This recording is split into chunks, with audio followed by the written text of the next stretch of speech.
that deals with the eclipse prayer. In Arabic, Khusuf or Khusuf.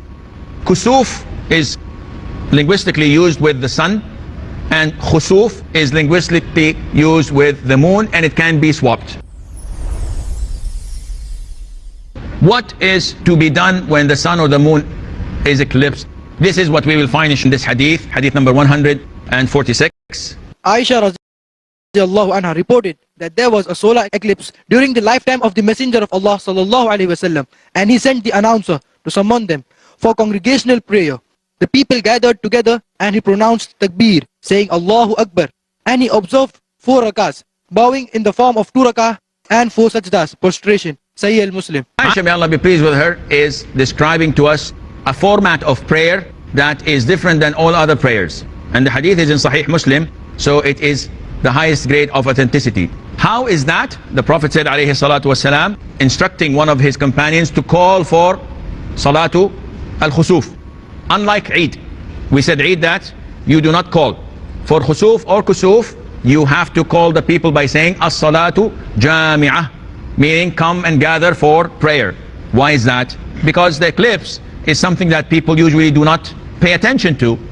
Imagine the eclipse happening at 11 o'clock p.m. and you're indoors since Maghrib. So how would you know that there is an eclipse unless someone calls you to it? Unlike Eid prayer, everybody knows that today is Eid. After Fajr, we all go to the Musalla. So he instructed someone to call for the prayer. Once they gathered, he prayed 4 rak'ahs in 2 rak'ahs with 4 prostrations. What is this? Is it a puzzle? No. 4 rak'ahs in 2 rak'ahs, meaning 4 rak'ahs, 4 bowing in 2 units. So as if you're praying Fajr prayer. How many units do we have?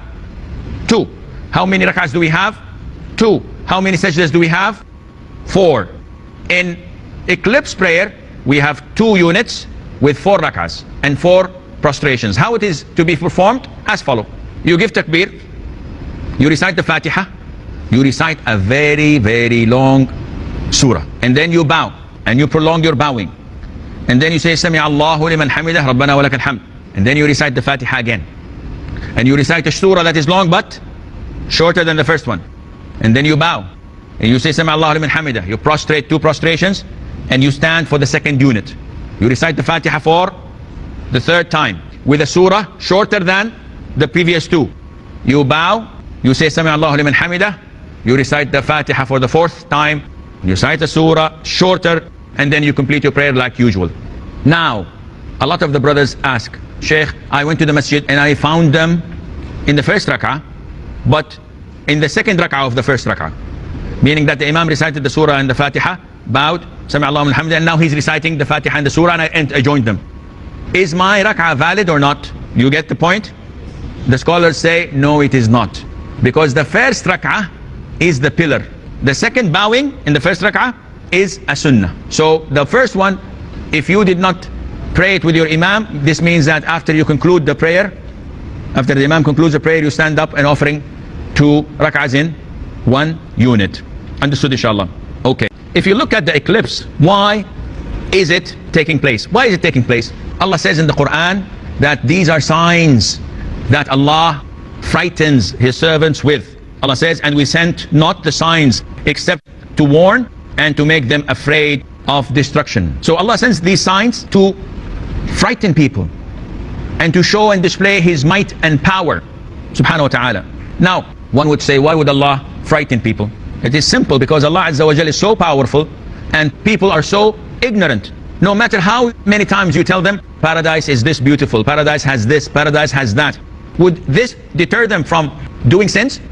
But the minute you tell them, whoever does this, he's going to be soaked in hell and boiling oil and his flesh is going to fall, would this deter them from doing sin? Immediately, yes. The minute you want to approach, ooh, nope.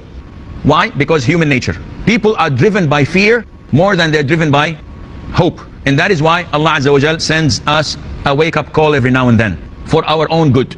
These calamities, these catastrophes, these appalling things that are happening to the Muslims, they can be punishment. So if there's an earthquake, if there's a tsunami, if there's a volcano, if there's a tornado, if there's floods, this might be a punishment because of your sins. As Allah indicated in the Quran, that whatever calamity befalls upon you, it is of your own doing. And it can be a test. It's not a punishment. But as you know that, why did Allah create death and life? To test you. الذي خلق الموت والحياة ليبلوكم, to test you who among you is the best of deeds or qualities. So it can be a test, and life is a test.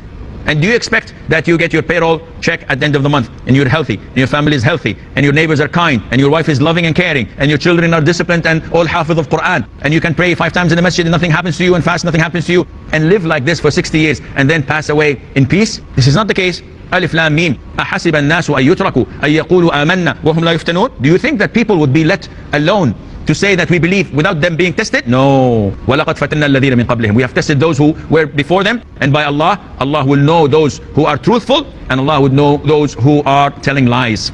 So it can be a punishment, it can be a test, and it can be to reward you with it, raising your level in paradise. So whatever calamity befalls upon you, it's for your goodness. And therefore, Allah Azza wa Jal frightens the people. And the Prophet ﷺ told us that part of frightening the people is the eclipse. When you see that these great, huge, large planets or stars, all of a sudden the light disappears, the light go. When you see this, you believe and you fear Allah Azza wa Jal, who is the only one who has the power to do this. One might claim and say, we all know when the eclipse takes place, so what's so special? Astronomers know exactly by time and by the hour when it's going to happen. So where is the factor of threatening or making us frightened? Scholars say, due to the fact that Allah Azza wa Jal had set Sunnah and a procedure for everything that it cannot go or divert or deviate from, this does not mean that it is not part of Allah's threatening us or frightening us. I'll give you an example. Eclipse takes place in 2 ways. In the way that Allah has created it, and in the religion that Allah has told us to be afraid of such a thing. And therefore we should not mix them two together, because Allah has set rules and regulations for the universe to go by. We are instructed not to look at these rules and regulations. We're instructed to look at what Islam, Quran and Sunnah tell us to do. And Islam tells us to do is, when we see the eclipse, that we hasten to the masjid, we give sadaqah, charity, we seek Allah's forgiveness, we repent and we pray. And we feel fearful, as our Prophet ﷺ was afraid when he saw the eclipse. However, if we do not see the eclipse, we do not react. Meaning, if the astronomers told us that today at 9 o'clock p.m. there will be a full eclipse of the moon, and all of the scientists agreed on this, we believe them. 10 minutes to 9, we look up and the sky is filled with clouds. We are unable to see the moon. How many rak'ahs do we pray? None.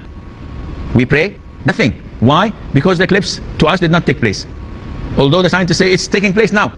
Therefore, what they say does not affect our fear to Allah Azza wa Jal. When they tell us that volcanoes are a natural thing, the plates separate a little bit, earthquakes take place, the lava comes out, and all hell breaks loose, astaghfirullah wa tubu ilayh, on earth. So when volcanoes happen, are you intimidated and afraid? Or, no, this is scientific. What would happen? You run like a crazy man. Because if you don't, you're going to burn to death. And that is why we pay no attention to the clarification of science if it affects our iman. We know that these 2 big, huge creations of Allah are signs. And we know that Allah Azza wa Jal every now and then deprives them from their light by the moon coming in front of the sun, or by the earth coming between the moon and the sun. And this only happens by the will of Allah and by the power of Allah Azza wa Jal. So we believe in it, and we pay no attention to the calculations of astronomers and the likes.